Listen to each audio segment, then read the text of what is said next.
అతి శ్రేష్ఠుడైన యేసుక్రీస్తు నామమున ఈ ఉదయకాల ఆరాధనకు వచ్చిన మీ అందరికీ నా యొక్క హృదయపూర్వక వందనాలు. మీరంతా క్షేమంగా ఉన్నారని తలచి మీ ఆత్మీయ యేసుడు బ్రదర్ తేజమే. ఈరోజు మనం ఒక క్రమబద్ధమైన పాఠాన్ని నేర్చుకున్నాం. పాఠాలు మన జీవితానికి ఏం నేర్పుతాయి? గుణపాఠాలు నేర్పుతాయి. ఏం నేర్పుతాయి? గుణపాఠాలు నేర్పుతాయి. అందుకని మనం దేవుని దగ్గరకు వచ్చినప్పుడల్లా ఒక కొత్త పాఠం నేర్చుకోవాలి. ఆ కొత్త పాఠం నేర్చుకుంటున్నప్పుడు మన హృదయంలో ఏదో అడ్డం వస్తుంది. ఆ అడ్డం వచ్చేటటువంటి దాన్ని ఏం చేయాలి? మనం తొలగించుకోవాలి. ఆ అడ్డం వచ్చేదాన్ని మనం ఏం చేసుకోవాలి? తొలగించుకోవాలి. ఒక అడ్డం లేకపోతే నువ్వు ధన్యురాలివే. అడ్డం వచ్చిన ప్రతి పాపాన్ని తొలగించుకునేదము గాక, అడ్డం వస్తున్న ప్రతి పాపాన్ని కడిగేసుకునేదము గాక, నువ్వు క్రీస్తు యేసులాగా శుద్ధీకరణ చెందేదవు గాక, నీ యొక్క హృదయము శుద్ధమైపోవును గాక. స్తోత్రం. దేవునికి మహిమ ఘనత ప్రభావం కలిగిన గాక. ఈరోజు నేను మీకు రెండు విషయాలు తెలియజేస్తాను. మొట్టమొదటిది ఏంటంటే క్షణికంగా నశించిపోవునవి ఏవి? క్షణికంగా నశించిపోయేవి ఏవి? రెండవది అంటే నిలకడగా ఉండునవి ఏవి? క్షణికంగా నశించిపోయేవి ఏవి? నిలకడగా ఉండునవి ఏవి? క్షణికంగా నశించిపోయేవి చాలా ఉన్నాయి. కానీ ఈ ప్రపంచానికి ఏవి క్షణికంగా నశించిపోతాయో ఇంతవరకు ఒకరికి కూడా తెలియదు. కారణం ఏంటంటే క్షణికమైన వాటి మీద ఎక్కువ కాన్సన్ట్రేషన్ చేస్తారు లోకం. ఎందుకంటే ఈ లోకాధికారి ఎవరు? సాతాను ఏం నేర్పుతాడు? క్షణికమైన వాటి మీద దృష్టి పెట్టేటట్లు చేస్తాడు. శాశ్వతమైన వాటి మీద దృష్టి పెట్టనిస్తాడా? పెట్టనిడే. అది ఇప్పుడు ఏడుంది? ఎవరు పరలోకం చూశారు? ఎవరు ఎక్కడుంది? నువ్వు ఏమైనా పోయొచ్చినవా అని ఇలాంటి కళ్ళబుల్లి మాటలు చెప్పి మనిషి ఆత్మని అస్థిరమైనటువంటి వాటి మీద, క్షణికమైన వాటి మీద నిలబడేటట్లు చేస్తారు. చివరికి ఆ క్షణికమైన వాటి మీద నిలబడిన వారు మధ్యలో సునామీలు, ప్రమాదాలు, వరదలు, కల్లోలాలు, భూకంపాలు రాగానే పతనమైపోతారు. కాబట్టి ఇప్పుడు లేకుండా క్షణికమైనవి ఏవి చూద్దాం. ఒకసారి కీర్తన గ్రంథం 37వ అధ్యాయం. కీర్తన గ్రంథము 37వ అధ్యాయము ఒకసారి మనం చూస్తే 35వ వచనం. కీర్తన గ్రంథము 37వ అధ్యాయము 35 నుంచి 36 వచనం. భక్తిహీనుడు ఎంతో ప్రబలీయుడుట నేను చూసి ఉంటిని, అది మొలిచిన చోటనే విస్తరించిన చెట్టు వలెవాడు వర్ధిల్లిండెను. ఆయనను ఒకడు ఆ దారిని పోచుండగా వాడు లేకపోయాను, నేను వెతికిదను గాని వాడు కనబడకపోయాను. దేవునికి మహిమ ఘనత ప్రభావములు కలుగును గాక.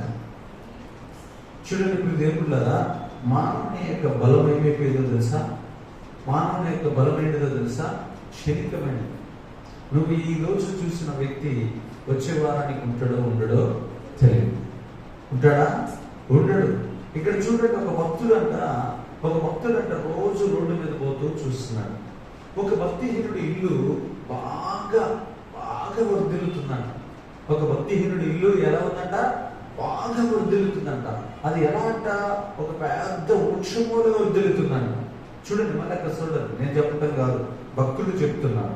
30 భక్తిహీనుడు ఎంతో ప్రబలీయుడుట నేను చూచి ఉంటిని. ఎవరంట అతను? భక్తిహీనుడు, త్రాగుబోతు, వ్యభిచారి, అబద్ధికుడు, మోసగాడు, జూదరి, ప్యాకాటాడేవాడు, పబ్బుల్లో తిరిగేవాడు, డ్రామాలు వేసేవాడు, సినిమాలు చూసేవాడు, సినిమాలు తీసి సమాజాన్ని నాశనం చేసేవాడు. వీళ్ళెవడో తెలుసా? భక్తిహీనుడు. ప్రజలను మోసం చేసే రాజకీయ నాయకుడు, ప్రజల హృదయాలను పీక్కుని తినే అధికారి. వీళ్ళెవడో తెలుసా? భక్తిహీనులు. ఈ భక్తిహీనుల ఇల్లు అంట ఎలా ఉందంట? భక్తిహీనుడు ఎంతో ప్రబలీయుడుట నేను చూచితిని, అది మొలిచిన చోటనే విస్తరించిన చెట్టు వలెవాడు వర్ధిల్లుచుండెను. ఎక్కడైతే చెట్టు మొలిచిందో అక్కడ ఆ చెట్టు ఎలా అయితే మొక్కగా ఆ తర్వాత ఇంకొంచెం చెట్టుగా మారి అది ఎదిగి వర్ధిల్లుతుందో అలాగ అతను వర్ధిల్లడం నేను చూస్తున్నా. కానీ అతను ఎవరంట? భక్తిహీనుడు. ఇప్పుడు అతని బలం ఏమైతుంది? దినదినము ప్రబలుతుంది. బలము అధికమవుతుంది. కానీ మళ్ళీ 36 వచ్చిన 35 వచ్చిన 6 వచనంలోకి వచ్చారకల్లా మళ్ళీ అదే భక్తిహీనుడి జీవితం ఏమైతుందో అక్కడ రాస్తున్నాడు. చూడండి, ఆయనను ఒకడు ఆ దారిని పోయి చూడగా వాడు లేకపోయాను, ఆయనను ఒకడు పోయి చూడగా వాడు లేకపోయాను, నేను వెతికితిని గాని వాడు కనబడకపోయాను. నేను వెతికాను కానీ వాడు ఏమైపోయాడంట? కనబడకపోయాడు. ఏమైపోయాడు? మరి ఏమైపోయాడు? మా వెతికిందంట, ఎక్కడున్నాడు? అబ్బా, అంత మంచి ఇల్లు కట్టిండు, ఏమైండు? అంత పెద్ద ఆస్తి కలిగిన వాడు ఏమైందంటే భక్తిహీనత వాడిని చెరిపేసి. అర్థమవుతుందా దేవుని సంగమా? భక్తిహీనత అతన్ని ఏం చేసింది?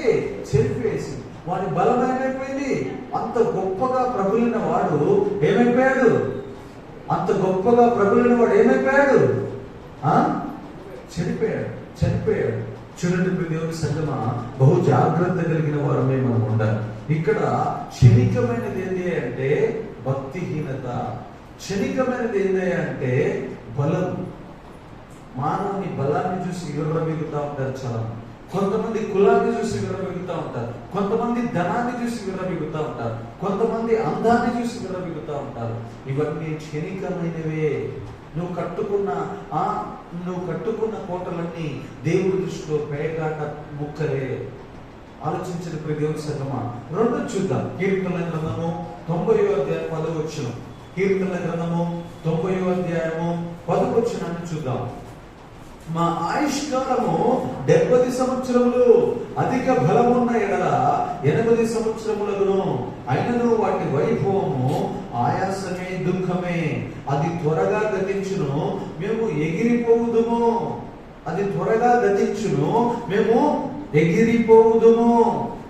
చూడండి ప్రియులారా, రెండోది ఏంటంటే క్షణికమైనది ఆయుష్. రెండోది ఏంటంట ఆయుష్. అయ్యో, అప్పుడు పిల్లలు పుట్టిన తర్వాత వాళ్ళకి ఆల్రెడీ పెద్దోళ్ళ తర్వాత పెళ్లిళ్ళు కూడా అయిపోయా. మనం ఒకసారి వార్తలు అంటాం, అయ్యా పెళ్ళి అయిందన్నా, నాకు ఆల్రెడీ 3 పిల్లలు అంటే అని అంటా ఉంటారు చాలా. అంటే నీ ఆయుష్ ఏంటిది? క్షణికమైనది. నీ బలం ఏంటిది? క్షణికమైనది. నీ డబ్బు ఏంటిది? క్షణికమైనది. కానీ నువ్వు దేని మీద ఎక్కువ దృష్టి పెడుతున్నావు? క్షణికమైన వాటి మీద ఎక్కువ దృష్టి పెడుతున్నావు. చూడండి, కీర్తనాకారుడు అక్కడ చెప్తున్నాడు, మా ఆయుష్ 10వ, మా ఆయుష్ కాలము 70 సంవత్సరములు, అధిక బలమున్న ఎడల 80 సంవత్సరాలు. నువ్వు ఎంత గొప్పడిపోయినా సరే 80 ఏళ్ళు బతుకుతావు. నీ 80 ఏళ్ళ తర్వాత నీ పరిస్థితి ఏంటో తెలుసా? 80 ఏళ్ళ తర్వాత నీ పరిస్థితి ఏంటిగా? నల్లేరు మేడాద నడకే. చూడండి ప్రియకులారా, తర్వాత అక్కడ రాస్తున్నాడు చూడండి, అది త్వరగా అయినను వాటి వైభవము ఆయాసమే, దుఃఖమే. ఇంకా మాట్లాడుతున్నాడు, అది త్వరగా గతించును, మేము ఎగిరిపోదుము. త్వరగా గతించిపోయేది ఏంటంట? ఆయుష్. తర్వాత 3వ అంశం చూద్దాం. కీర్తనల గ్రంథము 102వ అధ్యాయము. కీర్తనల గ్రంథం 102వ అధ్యాయము 25 నుంచి కీర్తనల గ్రంథము 102వ అధ్యాయము 25 నుంచి 26 వచనాలు ఒకసారి మనం ధ్యానిద్దాం. 25 నుంచి, ఆద్యంతులు భూమికి పునాది వేసితివి, ఆకాశములు కూడా నీ చేతి పనులే. అవి నశించును గాని నీవు నిలిచి ఉండువు. అవన్నీ వస్త్రముల వలె పాతగిలును. ఒకడు అంగవస్త్రములు తీసివేసినట్లు నువ్వు వాటిని తీసివేయుదువు, అవి మార్చబడును.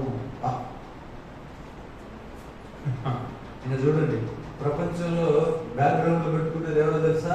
భూమిని ఒక బ్యాక్గ్రౌండ్ లో పెట్టుకుంటారు, ఆకాశాన్ని ఒక బ్యాక్గ్రౌండ్ లో పెట్టుకుంటారు.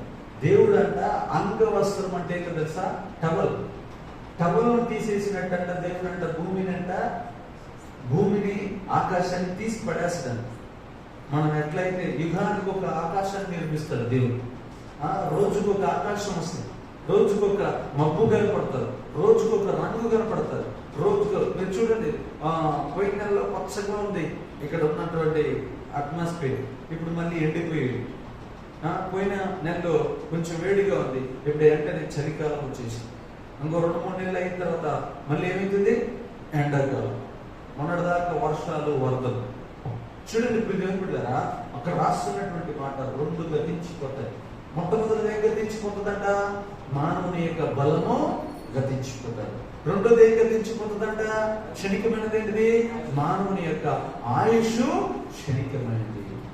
చాలా మంది నేను చాలా సంవత్సరాలు బతుకుతా, నాకేం తక్కువ అన్నట్టు, నాకు దేవుడు అవసరం లేదు, నాకు బలం ఉందబ్బా, నాకు ఆయుష్ ఉందబ్బా, నాకు ఏ ప్రాబ్లం లేవబ్బా. చివరికి నీ జీవితం ఏమైంది తెలుసా?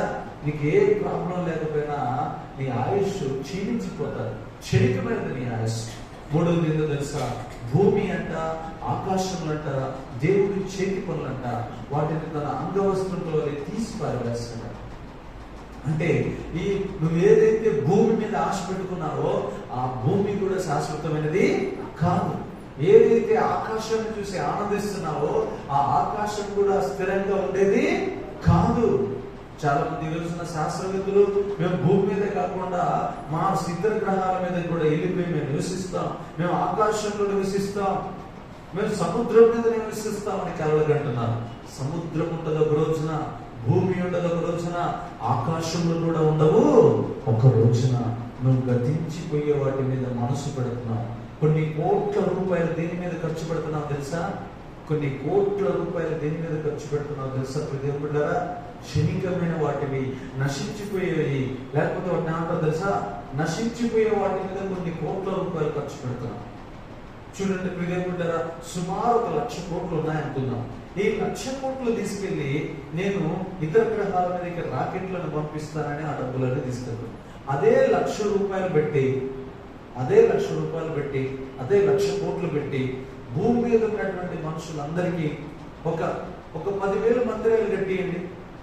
ఒక 10,000 మందిరాలు కట్టించి ఒక్కొక్క వ్యక్తిని మందిరానికి తీసుకుని వచ్చి క్రిస్టియన్స్ లాగా మార్చండి.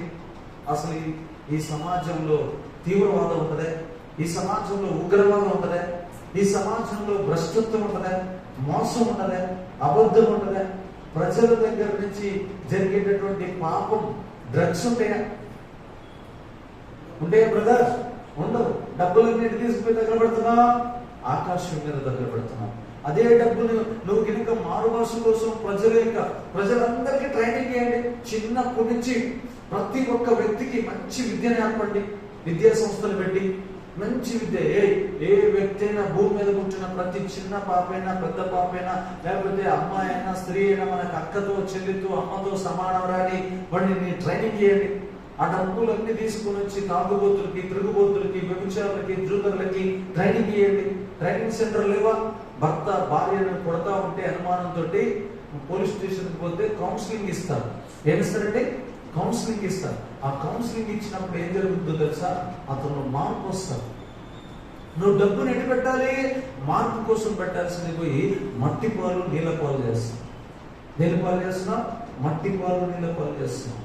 డబ్బుని ఎటువైపు పెడితే ప్రజలు బాగైతారు. ఒక వ్యక్తి సమాజంలో బాగైతే ఆ సమాజం ఎంత బాగుపడుతుందో ఇప్పటికీ శాస్త్రవేత్తలకు అర్థం కావట్లా. తర్వాత చూద్దాం ప్రియదేవులారా. ఆ తర్వాత లూకాసు వార్త 12వ అధ్యాయం 19 వచ్చింది.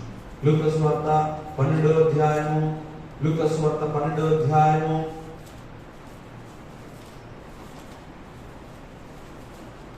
లూకాసు వార్త 12వ అధ్యాయము 19 నుంచి 20 వచ్చిన చూద్దాం. లూకాసు వార్త 12వ అధ్యాయం 19 నుంచి, నా ప్రాణముతో ప్రాణమా, అనేక సంవత్సరములకు విస్తారమైన ఆస్తి నీకు సమకూర్చబడి ఉన్నది. సుఖించుము, తినుము, త్రాగుము, సంతోషించమని చెప్పుకుందునను కొనెను. అయితే దేవుడు వెర్రివాడా, ఈ రాత్రి నీ ప్రాణం అడుగుచున్నాను, నీవు సిద్ధపరిచినవి ఎవనివ్వకునని అతనితో చెప్పారు. దేవుని ఎడల ధనవంతులు కాక తమ కొరకే కూర్చుకుని వాడు అలాగనే ఉందని చెప్పాను. దేవునికి మహిమ, ఘనత, ప్రభావం. చూడండి, సుఖాన్ని, సంతోషాన్ని ఏం చేసుకుంటున్నాడు? కూడబెట్టుకుంటున్నాడు. నా ప్రాణములో ప్రాణమా, తినుము, సుఖించుము, నిద్రించుము, వ్యభిచరించుము, ఇష్టానుసారంగా విలాసవంతంగా ఉండము. మొన్నటి రోజున బాగా ఫుల్ తాగే అబ్బాయిని తెచ్చి మందిరంలో పెట్టారు. ఊగుతున్నటువంటి ఆ వ్యక్తిని తెచ్చి మందిరంలో పెట్టానే ఒక ఉపవాస ప్రార్థన చూడండి. అన్నా, నా వల్ల నట్లేదు, నా ఉండలేకపోతాను, నేను పోతానంట. ఎక్కడికే పోయేది? ఇక్కడ ఉంటే మంచి ప్రవర్తన వస్తుంది అంటే నా వల్ల నాట్లేదన్నా, వామ్మో, ఇంత పవిత్రంగా, ఇంతసేపు ప్రార్థనలో, ఇంతసేపు పాటలు పాడుకుంటూ ఉన్నానంటే నా వల్ల కాట్ల. ఆ ప్రాణానికి ఏం నేర్పిండో తెలుసా? ఆ ప్రాణానికి ఏం నేర్పిండు? సుఖాన్ని నేర్పిండు. ఏమి నేర్పిండు? సుఖాన్ని నేర్పిండు. బాగా రోజు తాగేవాడిని తీసుకురా మందిరానికి, 1 గంట సేపు మందిరంలో కుర్చీలో కూర్చోమను, కుర్చీ కాదు సోఫా వేసి కూర్చోబెట్టు. నేను ఉండలేదు, నా వల్ల కాదు, అబ్బా నన్ను వదిలిపెట్టు అని అంటాడు. ఎందుకు చెప్పండి బ్రదర్? దేన్ని సుఖపెడుతున్నాడు? ప్రాణాన్ని సుఖపెట్టు ప్రతివాడు నరకానికే. ప్రాణాన్ని సుఖపెట్టు ప్రతివాడు దేనికి పోతాడు? నరకానికి. టీవీ పెట్టు, అక్కడ మంచి ప్రోగ్రామ్, ఎంటర్టైన్మెంట్ ప్రోగ్రామ్ పెట్టు, బిగ్ బాస్ ఇట్టండి పెట్టు, పనికిరాని చెత్త చెదారంతా చూస్తూనే ఉంటాడు. పనికి వచ్చేది ఏదన్నా పెట్టినవా? నీ జీవితంలో, అతని జీవితంలో అతని ప్రాణం ఒప్పుకోదు. ఏది ఒప్పుకోట్లా చెప్పండి? ప్రాణం ఒప్పుకోట్లా. నేను నిన్ను సుఖపడమని చెబితే నువ్వేంటి దాన్ని కష్టపడుతున్నావు? చూడండి, 1 గంట సేపు మోకాళ్ళు, గంట సేపు ఎందుకులే, 1 గంట సేపు వేసి చూడండి, ప్రాణం ఏమంటది? నిజాలే నీ భక్తి తీ. మోకాళ్ళు ఏమంటది? ఇంకా ప్రాణం ఏమంటది? మోకాళ్ళు నీకు ఎక్కువ పడతాయి, బుద్ధి తక్కువ దానా, మోకాళ్ళని అని నీతో నీదే మాట్లాడుతుంది. మాట్లాడదా? అప్పుడు నువ్వేమని చెప్పాలి? నా ప్రాణమా, నాలో ఎందుకు కృంగిపోతున్నావు? నా ప్రాణమా, నాలో ఎందుకు నువ్వు తొందరపడుతున్నావు? నా ప్రాణమా, నాలో నువ్వు ఎందుకు భారభరితంగా ఆలోచిస్తున్నావు? ఓ నా ప్రాణమా, నా దేవుని యొక్క సహాయం కొరకు నువ్వు కనిపెట్టుకుని ఉండుము. ప్రాణానికి మనం నేర్పాలి పాఠం. కానీ మనం ఏం నేర్పుతున్నాం? సుఖం నేర్పుతాం. పొద్దున్న అద్దం ముందుకు పోతాం, అద్దం ముందు పోయి 1 గంట పౌడర్ వేస్తాం. అర్థం? దేనికి నువ్వు నేర్పుతున్నావు? అసలు ఈ మధ్య ఎక్కువ అమ్ముడుపోయే వస్తువులు అద్దాలే. ప్రపంచంలో మీరు చూడండి, ఇంట్లో కుక్కర్ల కన్నా కూడా, ఇంట్లో కావాల్సిన బియ్యం రైస్ ప్యాకెట్ల కంటే కూడా ఎక్కువ అమ్ముడుపోతున్నాయో తెలుసా? అద్దాలు. ఎందుకు? అద్దాన్ని వెంటనే సుఖం ప్రాణాన్ని ఏం చేస్తున్నది? సుఖపరుస్తుంది. ఓ నా ప్రాణమా, తినుము, సుఖించుము, నిద్రించుము, వ్యభిచరించుము. తినంగానే ఊరుకుంటుందా బ్రదర్ శరీరం? తర్వాత తాగంగానే ఊరుకుంటుందా బ్రదర్ శరీరం? తర్వాత ఏమన్నది? సుఖించుము. పాపం వ్యభిచారం పొక్కులు ఎక్కడ ఉన్నాయి అక్కడే బాగుంటది. అక్కడికి బాగుంటుంది ఊరుకుంటుందా? నీ చాలు, నేను సంతృప్తి పరచంగా నేను నిద్రపోండదు. ఈ 4 పనుల్లో మనిషి బిజీ అయిపోయాడు. మీరు ఏ వ్యక్తినైనా కలిగించండి, ఈ 4 బంధించబడి ఉంటారు. క్షణికమైనవి ఇవన్నీ. ఏమంటే ఇవన్నీ ఏంటి? సుఖము సంతోషము. నువ్వు అనుకున్న భూలోక సుఖము సంతోషము నశించిపోతాయి. కానీ అక్కడ ఏమంటున్నాడు తెలుసా? నువ్వు ఎవరి కోసం ధనవంతుడు కావాలి? నీ పిల్లల కోసం కాదు, నీ పేరు ప్రతిష్టల కోసం కాదు, నీ యొక్క కీర్తి ప్రతిష్టల కోసం కాదంట నువ్వు ధనవంతుడు కావాల్సింది. దేవుని కొరకు ధనవంతుడు కాదు. ఆమేన్. చదవండి, అక్కడ రాశాడు, దేవుని ఎడల ధనవంతుడు కాక తన కొరకే సమకూర్చుకున్నవాడు అలాగునే ఉండునని చెప్పాను. మనం ఎవరి కోసం ధనవంతులు కావాలి? చెప్పలే. దేవుని కోసం ధనవంతులం కావాలి. కానీ మనం ఎవరి కోసం ధనవంతులం ఎత్తున్నా? ధనవంతులు అంటే అర్థం ఏంటో తెలుసా? అయ్యా, వాళ్ళ ఇంట్లో బంగారం 5 కేజీలు ఉంటాయి. 5 కేజీల బంగారాన్ని చూస్తే వాడు ధనవంతుడు. నిజంగా 5 కేజీలు ఉండడం సాధ్యం. కానీ దేవుడు ఏం చేస్తున్నాడు? మరి మన ఇంట్లో ఏం చూడాలా? పాస్టర్ గారు వాళ్ళ ఇంట్లో ప్రార్థన అనే బంగారం 5 కేజీలు ఉంది. ఆమేన్. ఉపవాసం అనే వెండి 100 కేజీలు ఉన్నాయి. తర్వాత వాక్యం అనేటటువంటి ఇత్తడి 1000 కేజీలు ఉన్నాయి. ఆమేన్. ఇప్పుడు ఎవరి యొక్క ధనవంతులం కావాలి మనం? స్వస్థత అనేటటువంటి ఆ యొక్క ధనము సుమారు 100 టన్నులు ఉన్నాయి. ఆమేన్. ప్రార్థన చేస్తే విజయం వస్తుందనే బలము చాలా ఉంది. ఈయన ఎవరి యందు బలవంతుడు? దేవుని యందు బలవంతుడు. చచ్చిపోయే వ్యక్తిని కూడా తీసుకుని వచ్చి దైవజనుడి దగ్గర తెచ్చి ప్రార్థన చేస్తే బతుకుతాడా? దేని యందు మనం బలవంతులు, ధనవంతులు? దేవుని యందు.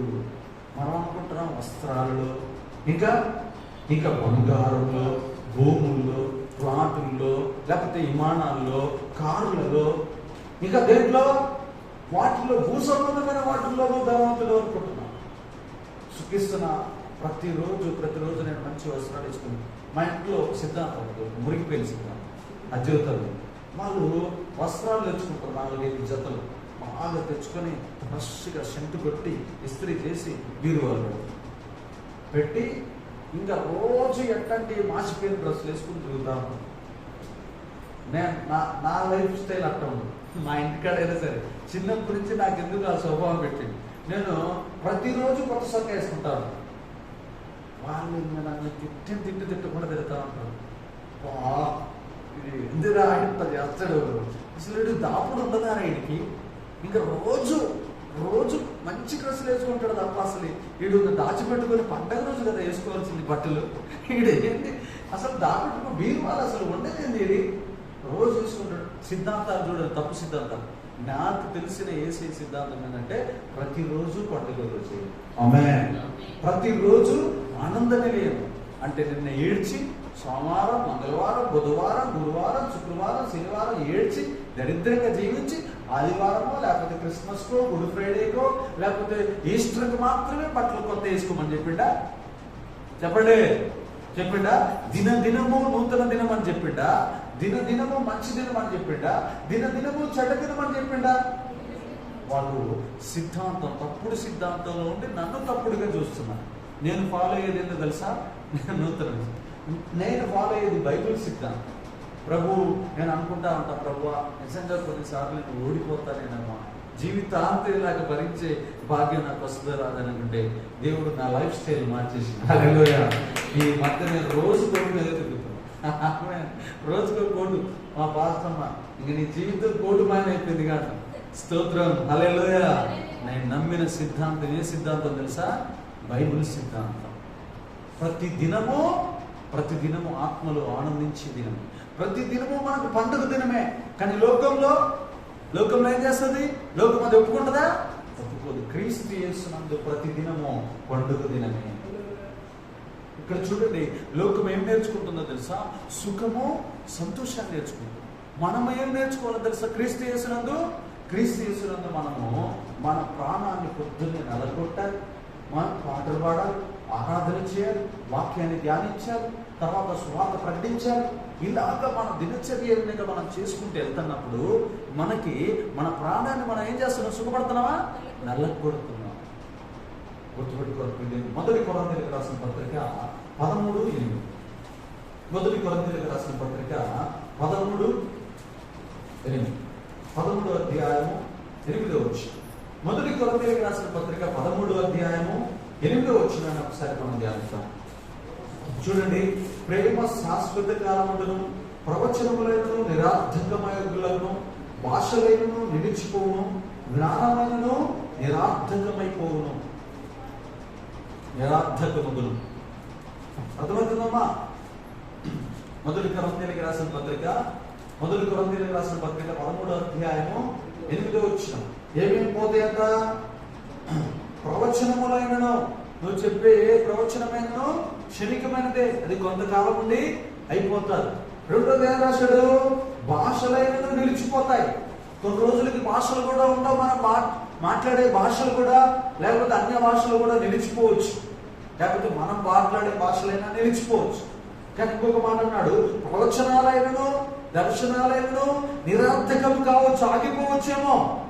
ఇంకా ఏమన్నాడు కింద? ఇంకా ఏమన్నాడు? జ్ఞానమైనను నిరర్థకమును. కొన్ని రోజులకి జ్ఞానం కూడా క్షణికమైపోతారు. అర్థమవుతుందమ్మా? జ్ఞానము కూడా నిరర్థకమైపోతుంది. అంటే చాలా మంది, డాడీ వింటున్నావా? చాలా మంది గంటలు చదువుతా ఉంటారు పుస్తకాలు. ఏంది బ్రదర్, ఏంటయ్యా ఇన్ని పుస్తకాలు నేను రక్షణ గురించి తెలుసుకున్నాను. రక్షణ ఏంటి బ్రదర్? నేను ఎప్పుడు ఇల్లేదే రక్షణ అనే పదం ఎక్కడున్నది అది అని అంటారు. రక్షణ పొందుకున్నా, పిహెచ్డీ చేస్తున్నాను బ్రదర్. ఎన్ని సంవత్సరాల నుంచి? 8 సంవత్సరాల నుంచి పిహెచ్డీ చేస్తున్నాను. సిగరెట్ మీద జయముందా? స్త్రీ మీద జయముందా? అబద్ధం మీద జయముందా? మనసు మీద జయం ఉందా? హృదయం మీద జయం ఉందా? శరీరం మీదకి వచ్చి వాలిపోతున్న చెడు తలపుల మీద జయం ఉందా? లేదే. దేని మీద పట్టుకున్నా? నేను జ్ఞానవంతుని, నేను ఐఏఎస్ అవుతాను, నేను డాక్టర్ని అవుతాను, నేను ఇంజనీర్ని అవుతాను, నేను పెద్ద సైంటిస్ట్ని అవుతాను. నీ జ్ఞానము కూడా నిరార్థకు, క్షణికమైనది నీ జ్ఞానం. నీ జ్ఞానము లోక జ్ఞానం వెర్రిది. కానీ దేవుడి జ్ఞానం ఏంటో తెలుసా? దేవుడి జ్ఞానము ఉన్నతమైనది. నువ్వు ఎవరి జ్ఞానం పొందుకోవాలి తెలుసా? దైవ జ్ఞానం పొందుకోవాలి. కానీ నువ్వు గంటలు ఎంత పెద్ద పెద్ద పుస్తకాలు లాట్లు ఉంటున్నాయి. ఎన్ని లాట్లు, ఎన్ని రూమ్స్ ఉంటాయి, ఎన్ని బీరువాలంట పుస్తకాలు చదువుతావు కదా. నీ జ్ఞానము క్షణికమైనది. నీ జ్ఞానము ఒకరోజు ఆగిపోతుంది.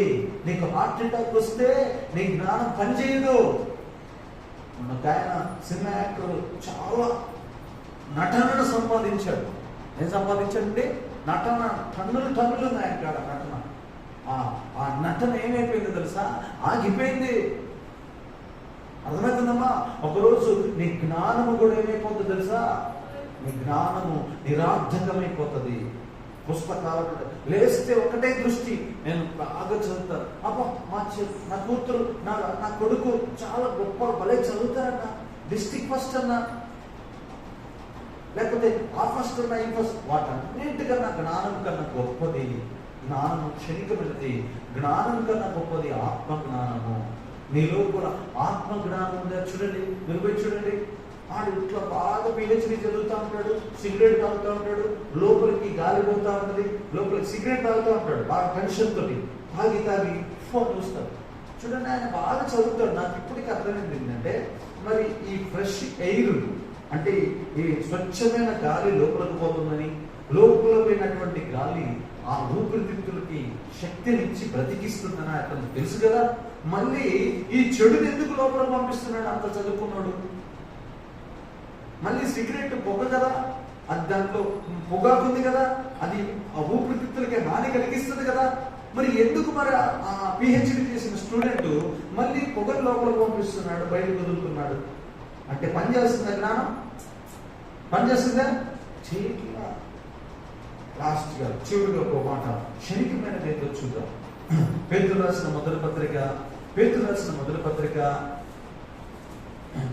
1వ అధ్యాయము 23వ వచనం.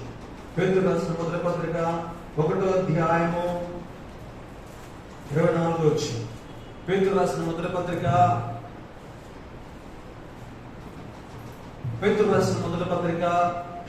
1వ అధ్యాయము 24వ వచనం. సర్వ శరీరులు గడ్డిని పోలిన వారు, వారి అందమంతయు గడ్డి పువ్వు వలె ఉన్నది.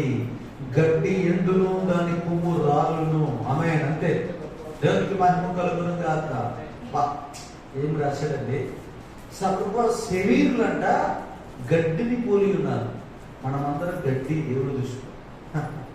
కానీ మనందరం ఏమనుకుంటాం తెలుసా? నేను స్తంభాన్ని, నేను పర్వతాన్ని, నేను ఇంకా ఏంటిది, నేను గోపురాన్ని, నేను పర్వతాన్ని, నేను మైదానాన్ని, నేను సింహాన్ని. దేవుడు గడ్డి అంటేనే నేను ఎవరినో తెలుసా? సింహం. నేను ఎవరినో తెలుసా? పులి.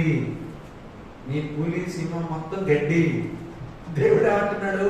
నువ్వు గడ్డివిరా అంటున్నాడు. నువ్వు బయటికి పోయి ఏం చెప్తున్నావు? నేను సింహాన్ని అని చెప్తున్నావు. నేను ఎవరినో తెలుసా? రాజుని. నేను ఎవరినో తెలుసా? ఎమ్మెల్యేని, ఎంపీని, నేను సీఎంని. ఫస్ట్ నువ్వు గడ్డివి. ఫస్ట్ నువ్వు ఎవరు అంట? నువ్వు గడ్డివి. ఏ గడ్డివి? ఎండిపోయి రాలిపోయి గడ్డివి. గడ్డిలో కూడా మామూలు గడ్డి రాలా, ఎండిపోయి రాలిపోతంట గడ్డి. ఆ గడ్డిని సర్వ శరీరులు దేవుడి దృష్టిలో గడ్డిని పోలి ఉన్నారు. ఇంకేం రాశాడు? వారి అందమంతయు గడ్డి పువ్వు వలె ఉన్నది. గడ్డికి కూడా పువ్వు వస్తుందంట. ఆ గడ్డికి పువ్వు వస్తే గడ్డి బతికేదే 10 రోజులు. ఆ 10 రోజుల గడ్డికి మళ్ళీ మధ్యలో ఒక పువ్వు. ఆ పువ్వు పేరు ఏంటంటే అందం. చెప్పడమ్మా, ఆ పువ్వు పేరు అందం. చిన్న పిల్లలుగా మీరు చూడండి, ఆడపిల్లలను చూస్తే 15 సంవత్సరాలు వయసు వచ్చేంత వరకు వాళ్ళు మామూలుగా ఉంటారు. 15 సంవత్సరాల నుంచి 25 సంవత్సరాలు వచ్చేదాకా వాళ్ళు కొంచెం మిడిల్ అంటే టీనేజ్లో ఉండి కొంచెం అందంగా కనిపిస్తారు. ఇంకా 10 సంవత్సరాలు వాళ్ళు ఇరవీగినట్టు ప్రపంచంలో ఎవరెవరు నాకేందో అసలు అర్థం కాదు. రోడ్డు మీద నేను ఈ మధ్య అసలు సిటీలోకి పోయి వస్తా ఉన్నా. ఏ అమ్మాయికి వెళ్ళైనా చూడు, అసలు సిటీ మనం ఇటన్నా కొంచెం స్లమ్ ఏరియా కొంచెం అట్లా ఉంది, కానీ సిటీలోకి పోతే ఇంకా అసలు చున్నీ లేదు. చున్నీ భారం అయిపోయింది. నేను అనుకుంటా ప్రభావ చున్నీ లేని ప్రతి అమ్మాయిని రేపు చేయాలి ప్రభావ. నిజంగా చెప్తున్నా, అట్లా చేస్తేనే నాకు బుద్ధి వచ్చేది. ఇది లేకపోతే మారుతీలు నువ్వు గినక కొంచెం లోపల పోయి సికింద్రాబాద్ అబిడ్స్ తర్వాత ఇంకా ఏంటిది కోటి కూకట్పల్లి, మన దరిద్రం నేను ఎటుపోయినా హైటెక్ సిటీ ఏదో పోయిన చందానగర్ అటు పోయించిన. నేను పోతే అంత హైఫై, అసలు ఎటు పోతున్నా కానీ వాళ్ళకి భయం లేదు. ఈ నిన్న మొన్న మెట్రో ట్రైన్ ఎక్కిన, ఇంకా మెట్రో ట్రైన్ ఎక్కుదా అంటే భయం వణుకున్నాను. చూడండి, మొన్న ఒక అమ్మాయి దూసుకుని వచ్చి పక్కన కూర్చుంటాను. అమ్మ నీకు దండం పెడతాను. అసలు వచ్చి రావటమే అసలు స్పీడ్ అన్నమాట. ఎంత స్పీడ్! అమ్మగారికి ఇంకా ఎన్ని రకాలైన వేషాలు ఉన్నాయో నేను చెబితే పబ్లిక్లో బాగోదు. ఆలోచించిన ప్రియ బిడ్డలారా, ఎంత దారుణం! నేను పక్కన జరిగితే నన్ను చూసి నవ్వుతుంది అమ్మ. సిగ్గుపడాల్సిన అమ్మ, సిగ్గుపడాల్సిన ఆమె అయితే నన్ను చూసి నవ్వుతుంది తల్లి. అలాంటి తల్లులకి సపోర్ట్ పోతున్నా. అసలు అలాంటి పిల్లల్ని పెంచే తల్లిదండ్రులకు 200 కోట్లు అవుతున్నారు. చెడులు ప్రియ బిడ్డలారా, గట్టి పువ్వు అంట దాని అందం చూసి ఎర్రవీగుతున్నాను. ఆ 10 ఏళ్ళే ఆ పువ్వు కూడా కొన్ని రోజుల తర్వాత రాలిపోతుంది. అందం ఏమైపోతుంది తెలుసా? రాలిపోవున రష్యం. దేవునికి మహిమ ఘనత ప్రభావం. చెప్పండి. ఇప్పుడు ఒకటి, మానవుని బలము ఏమైపోతుంది? క్షణికమైనది. మానవుని ఆయుష్ క్షణికమైనది. మానవుని యొక్క సంతోషము సుఖము క్షణికమైనది. భూమి ఆకాశములు క్షణికమైనది. మానవుని యొక్క జ్ఞానము క్షణికమైనది. మానవుని యొక్క అందము చెప్పట్లా క్షణికమైనది. అందం 10 సంవత్సరాల క్రితం ఉన్న అందం ఉందా ఇప్పుడు ఇక్కడ? లేదే. ఇంకొక 20-30 సంవత్సరాల తర్వాత చూస్తే అసలు మనిషిలాగే ఉండవు. కారణం ఏంటంటే మొత్తం ముడతలు. హీరోయిన్స్ చూడండి, 40 ఇయర్స్ తర్వాత ఇంకా బయటికి ప్రపంచంలో కనపడరు. ఇంకా వాళ్ళ కంటికి కెనారా కనపడకుండా తిరుగుతా ఉంటారు హీరోయిన్స్. ఇంకా వాళ్ళు ఎట్లా ఉంటారంటే వికారమైన ఆత్మహత్య, ఇంకొంత లావున్నా ఇట్ట. ఇంకా అసలు ఏంటి ఆ సినిమా హీరోయిన్ నేనేనా? అప్పుడు అర్థమైంది ఏ బుద్ధిమండలు అసలు ఇంత భయంకరమైన మోసం లోకాన్ని చేస్తున్నారు. ఆ తర్వాత నువ్వు గుర్తుపట్టలేవు. పంది పిల్లల్ని వాళ్ళని పక్కన పెడితే పంది పిల్లలే బెస్ట్, మంచిగా ఉంటాయి. ఆలోచించండి ప్రియకుంటారా. అందం ఏమైపోతుంది తెలుసా? రాలిపోతుంది. అందమైపోతుంది, రాలిపోతుంది. అమ్మగారంట ఒక హీరోయిన్ ముడతలొత్తలేని ఆపరేషన్ మీద ఆపరేషన్. ముడతొచ్చిన కాడాలి ఆపరేషన్, దెబ్బకి ఆపరేషన్ ఇక్కడి నుంచి చచ్చిపోయింది. హల్లెలూయా, స్తోత్రం. దేవునికి మహిమ కలుగును ప్రభువు ఎల్లవేళలా కలుగును గాక. ముడతలకు ఆపరేషన్ చేపిస్తావా? అర్థమవుతుందా? అంటే దేవుడు సృష్టిని ఎగతాళి చేస్తావు. నీ సృష్టి నిన్నంతడా కొట్టుకొని ప్రియమైన సంగమా, యథార్థవంతులుగా మనం బతుకుతాం. రెండవ అంశం మనం తెలుసుకున్నాం. నిలబెడగా ఉండనివి. మొదటి రాసుల గ్రంథము 19వ అధ్యాయం. మొదటి రాసుల గ్రంథము 19వ అధ్యాయం 8వ వచనం. మొదటి రాసుల గ్రంథము 19వ అధ్యాయము 19వ అధ్యాయం 8వ వచనం.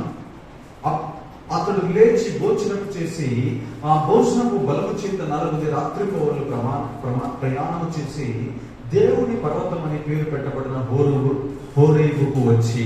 ఆమేన్. దేవునికి మహిమ ఘనత ప్రభావం కలిగిన. ఇక్కడ ఏలియా భక్తుడు ఇక్కడ యెజబెల్ అనేటటువంటి ఒక పరమ దుర్మార్గురాలైన రాణి చేత భయకంపితుడై ఎక్కడికి పోయాడంటే ఒక ప్రదేశానికి వెళ్ళిపోయి అక్కడ దాక్కున్నాడు. 1వ వచనం చూడండి. ఏలియా చేసినదంతయు అతడు ఖడ్గం చేత ప్రవక్తలందరినీ చంపించిన సంగతి ఆహాబు యెజెబెలుకు తెలియజెప్పగా, యెజెబెలు ఒక దూత చేత ఏలియాకి వర్తమానం పంపించి, రేపు ఈ వేళకు నేను నీ ప్రాణము వారిలో ఒకని ప్రాణము వలె చేయని ఎడల దేవుడు నాకు గొప్ప అపాయం కలగజేయును గాక.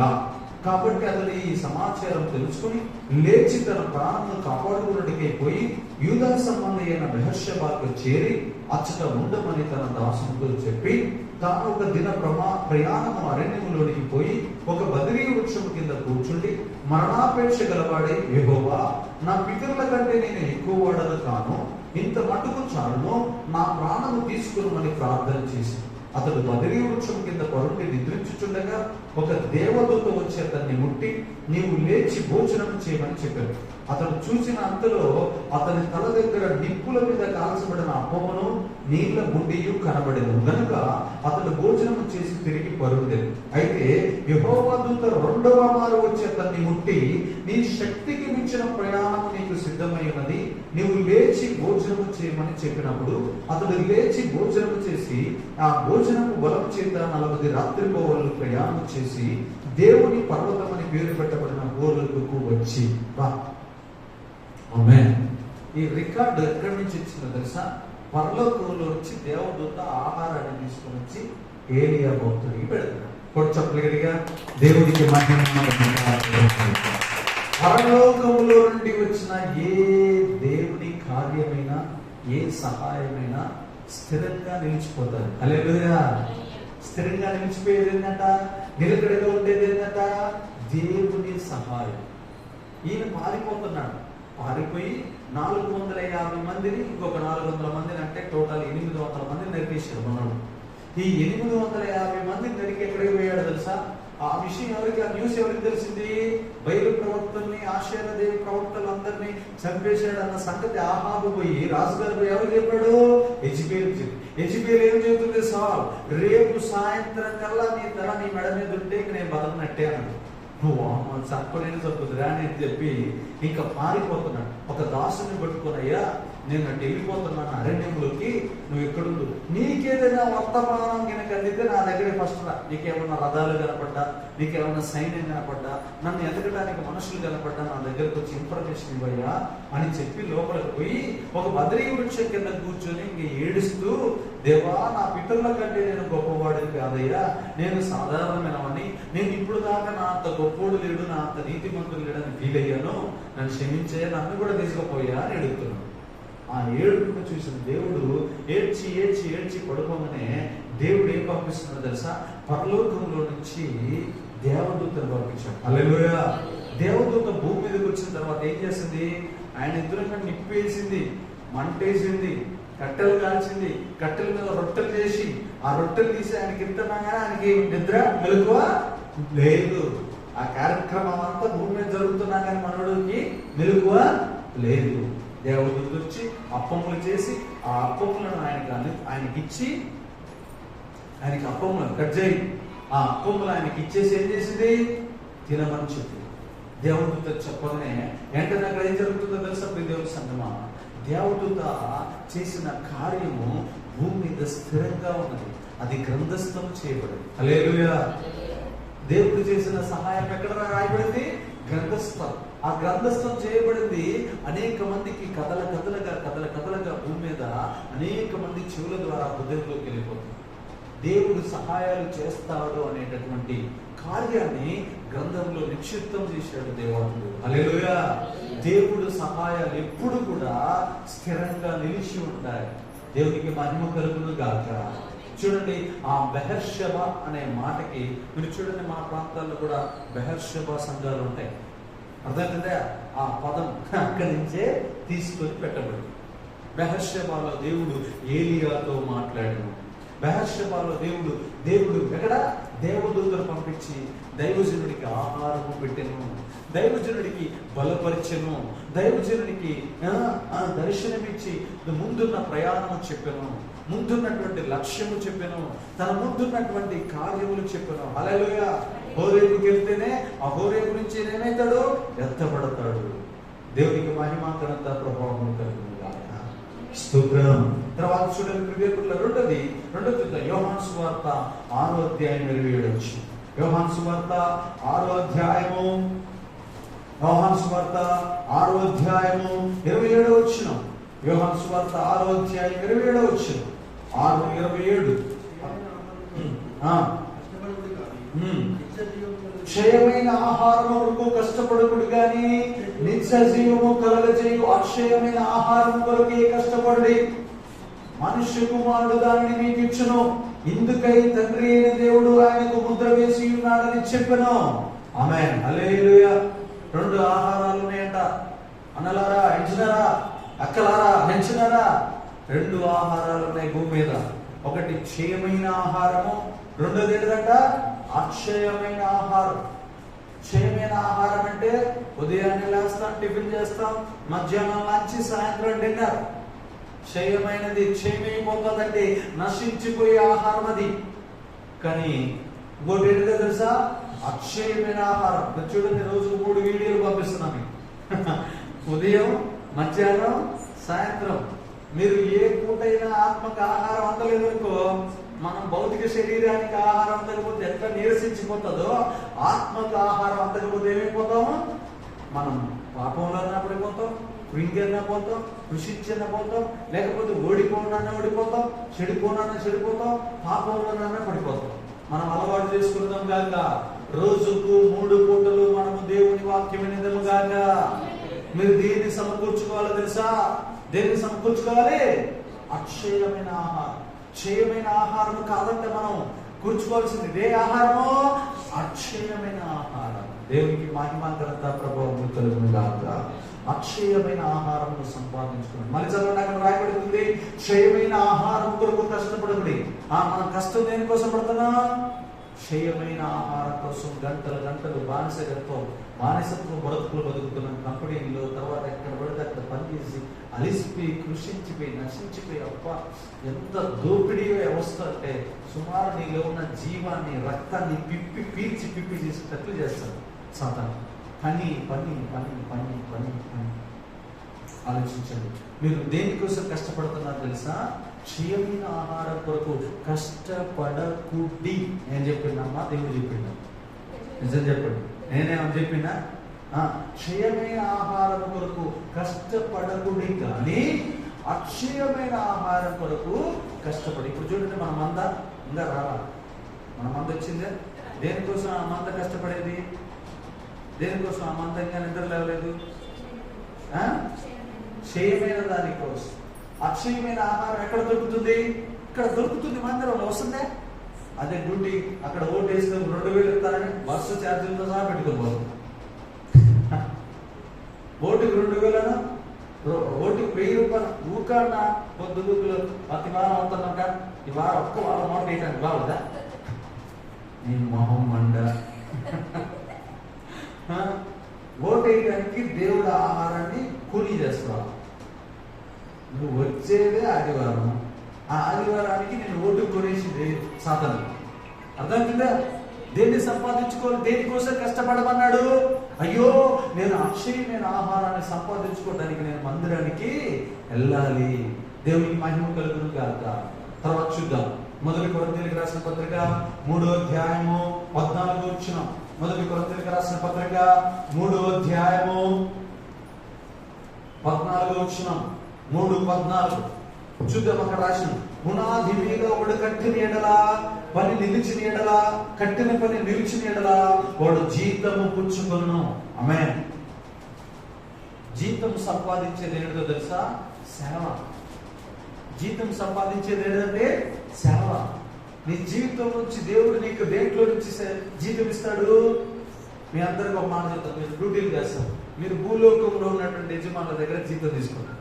పరలోకం పోయిన తర్వాత అమ్మా, ఒక మంచి పని చేసినా, ఒక మందిరాన్ని కట్టినవా, ఒక దేవుడి కార్యం ఏమైనా చేసినావా, నువ్వు సమర్పించుకున్నావా, ఇతరులకు సువార్త ఏమైనా చెప్పినవా, నీకు ఏముందని జీతం ఇయ్యాలమ్మా.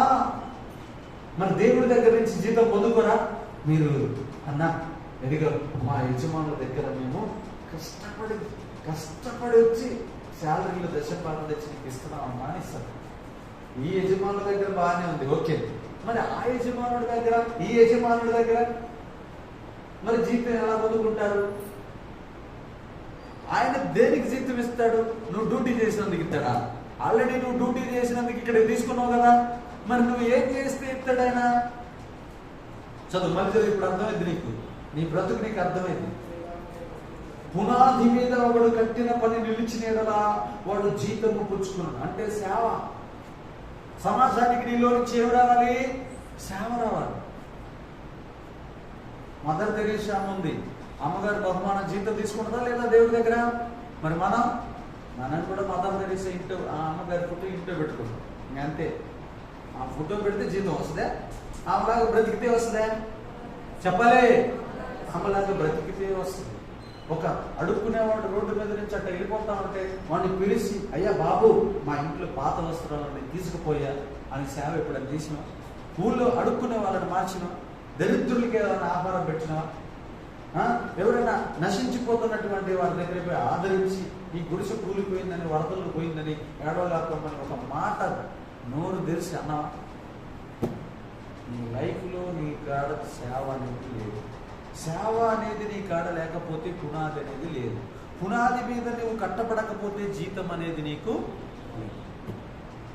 మానవుడి జీవితం 70 సంవత్సరాలు బాగా అలవాటు చేశాడు సాతానుడు. ఏమైనా అలవాటు చేశాడంటే జాబ్ చేయి, జాబ్ చేయి, జాబ్ చేయి, బాగా అలవాటు చేశాడు. పెళ్లి చేసుకో, పెళ్లి చేసుకో, పెళ్లి చేసుకో, బాగా బాగా చదువు, చదువు, చదువు, కట్నం తీసుకో, కట్నం తీసుకో, కట్నం తీసుకో. నేను ఒక్క రోజున పోయి కట్నం వద్దనంటే ఆల్రెడీ సాధారణంగా 1,00,000 సార్లు చెప్పిండు, కట్నం తీసుకో, కట్నం తీసుకో, కట్నం తీసుకో, కట్నం తీసుకో. 1,00,000 సార్లు చెప్పినా వాడు ఫిక్స్ అయిపోయినామా? ఇంక నేను పోయి అమ్మ దేవుడు చిత్తం కాదు కట్నం తీసుకుంటాం అంటే ఊరుకుంటుందా? ఊరుకుంటుందా కావా? ఇకొచ్చి అరవదు. సరే అయ్యా మీరు చెప్పినట్టే చేస్తానయ్యా. మళ్ళీ ఆ 1,00,000 సార్లు చెప్పినోడు మాట్లాడదా, నా మాట్లాడదా? వాడు చెప్పిన మాట్లాడి. బ్రదర్ మనకు వాస్తులు లేవు, దోస్తులు లేవు, గోస్తులు లేవు బ్రదర్ అంటే నువ్వేమంటావు? బ్రదర్ నార్త్ బిట్ అయితే బాగుండదేమా, ఈస్ట్ బిట్టు మళ్ళీ నేను పక్కన జరగనే సౌత్ వద్దా బ్రదర్? సౌత్ నాశనం కలిగిస్తే సూర్యకిరణాలు డైరెక్ట్ పడాలా? నీ బుద్ధి, నీ గుణం నేను చూస్తే నాకే కట్టొద్దంటే ఇక దేవుడు ఎంత బాధపడుతున్నాడండి. అసలు బైబిల్లో వాస్తుగిరి గురించి ఉందా? ఒకవేళ దేవుడికి తెలంలో వాస్తుంటే వాస్తు ప్రకారం ఇల్లు కట్టుకోమని చెప్పడా? చెప్పడా? చెప్తున్నా చెప్పడా? ఆయన జ్ఞానవంతుడా అజ్ఞానవంతుడా? మరి ఎందుకు రాయాలా? చెప్పరేమి, ఎందుకు రాయాలా? మరి నువ్వు ఇల్లు కొనేటప్పుడు ఏం చూసుకుంటున్నావు? నీకు వాస్తు ఏడుంది? బైబిల్ వాస్తు అనే పదం ఉందే? మరి నీ బుద్ధి ఎట్టుంది? నువ్వేం చూసుకుంటావు? నేను నిజం చెప్పుకుంటే చేసి వాళ్ళు చెప్పిందంటావా, సేవకుడు చెప్పిందంటావా? వాడెవడో వస్తాడు ముష్టియుడు, వాడొచ్చి బ్రోకర్ గాడు వచ్చి చెప్తాడు నీకు, ఇదిగో దీనికి ఇక్కడ కిచెన్ ఉంది, ఇక్కడ ఇది ఉంది, ఇక్కడ ఉంది. అసలు నువ్వు ఇట్లా లేస్తా ఉంటాడు, నువ్వు అప్పుల్లో కూరుకొని పోతా ఉంటావు. లేస్తావు అనమాట, దేవుడు కృప లేకుండా లేస్తావు, దాంట్లో వాణి చేస్తావు. తెలుసా?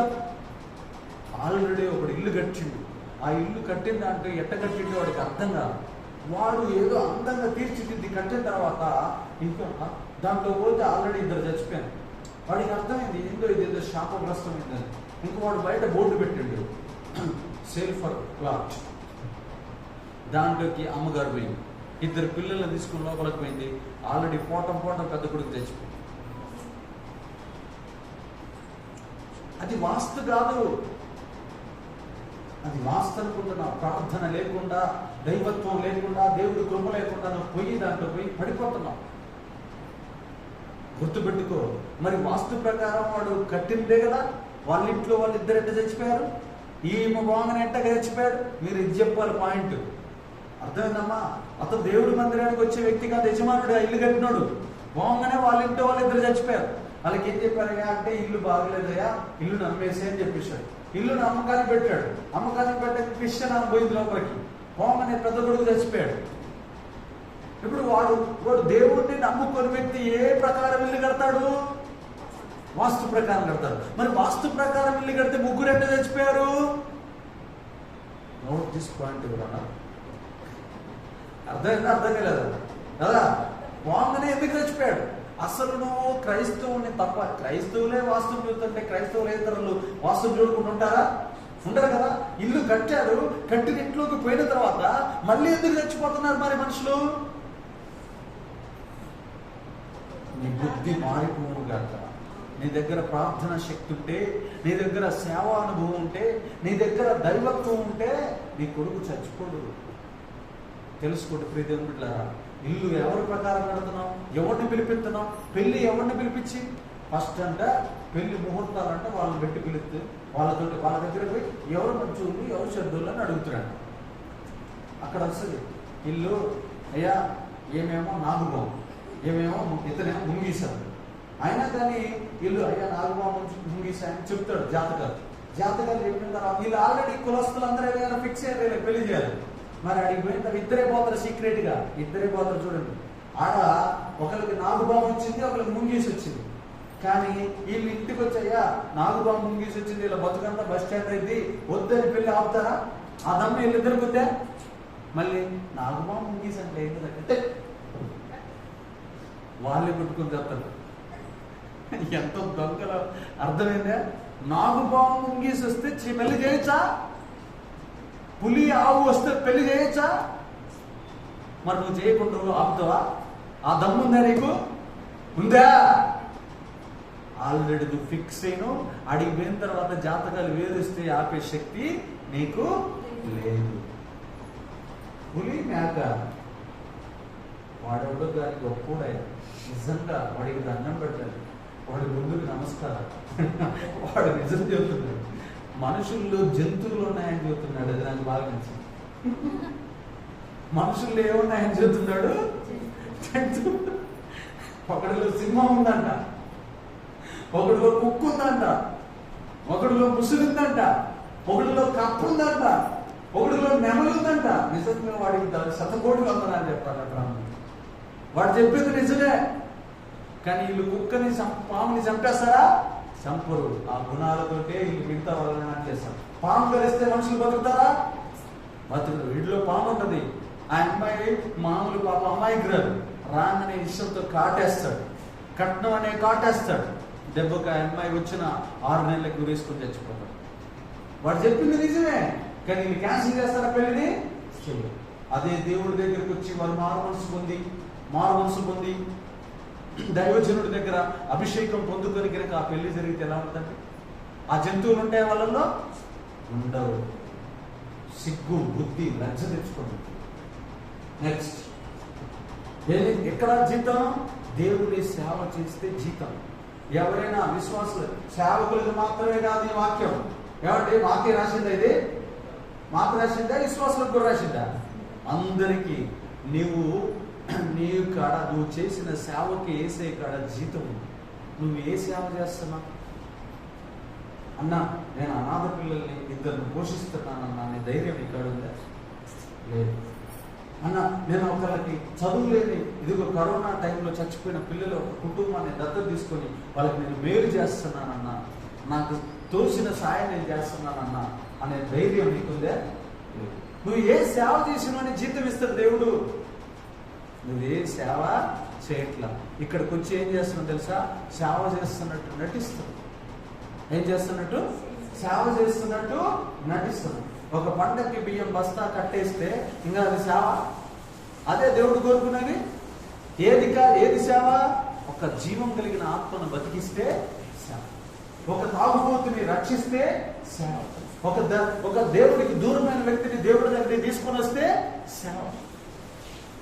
నెక్స్ట్, కొరింథీయులకు రాసిన మొదటి పత్రిక 13:10.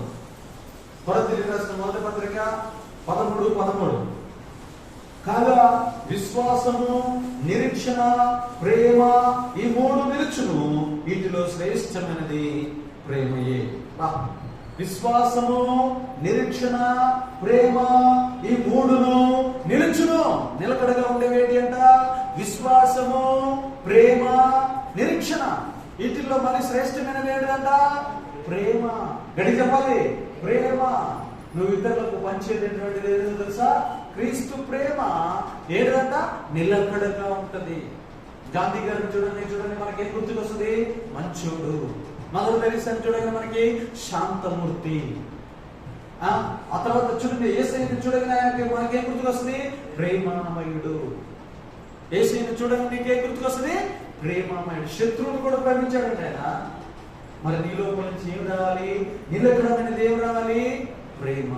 ఈ సంవత్సరం ఒకరితో ఫ్రెండ్షిప్ చేస్తాం, వాడు ఏదన్నా అనగానే మళ్ళీ వెంటనే ఏం చేస్తాం అంటే ఆయన మంచోడు కదా అని చెబుతాం. అది ప్రేమ? అది ప్రేమ? లాస్ట్ ఇయర్ ఉన్న ఫ్రెండ్స్ ఇప్పుడు ఉన్నారా? బిఫోర్ 4 years బ్యాక్ ఉన్న ఫ్రెండ్స్ ఇప్పుడు ఉన్నారా? లేరు. వాళ్ళలో తప్పులు కనపడగానే ప్రేమను వదిలేశారు, ఫ్రెండ్షిప్ వదిలేశారు. చిన్నప్పటి నుంచి ఒకటే స్నేహితురాలు నీకున్నారా? లేరు. ఎందుకు లేరంటే వాళ్ళలో తప్పులు కనపడ్డాయి అంటే నువ్వు ప్రేమించుకుంటూ వదిలేస్తున్నావు. నువ్వు ఒక ఫ్రెండ్ని నీకు చిరకాలం ఫ్రెండ్గా ఉండదు గాక, ఒక సేవకుడు నీకు చిరకాలం సేవకుడుగా ఉండదు గాక, నీకు ఉన్న బంధువులు నీకు చిరకాలం బంధువులుగా ఉండదు గాక, నీకున్న నీ దేశస్తులు నీకు చిరకాలం ఆ దేశస్తుల కోసం నువ్వు ప్రార్థన చేసేది కాదు. ఈ దేశంలో పుట్టించి పరాయి దేశాన్ని ప్రేమిస్తావా నువ్వు? అది కరెక్టా? ఏ దేశాన్ని ప్రేమించాలి నువ్వు? మన దేశాన్ని ప్రేమించాలి. ప్రేమ. క్రీస్తుని ప్రేమించి నువ్వు ఇతరులలో తప్పులు ఎత్తుకొచ్చా? ఇతరులలో లోపాలు చూడొచ్చా? చెప్పండి. చూడు, వాళ్ళని కూడా నువ్వేం చేయాలి? ప్రేమ. ఈ మధ్యకాలంలో నేను కూడా ఒకరిద్దరు సేవకులను విమర్శిస్తున్నానని అనుకోవచ్చు.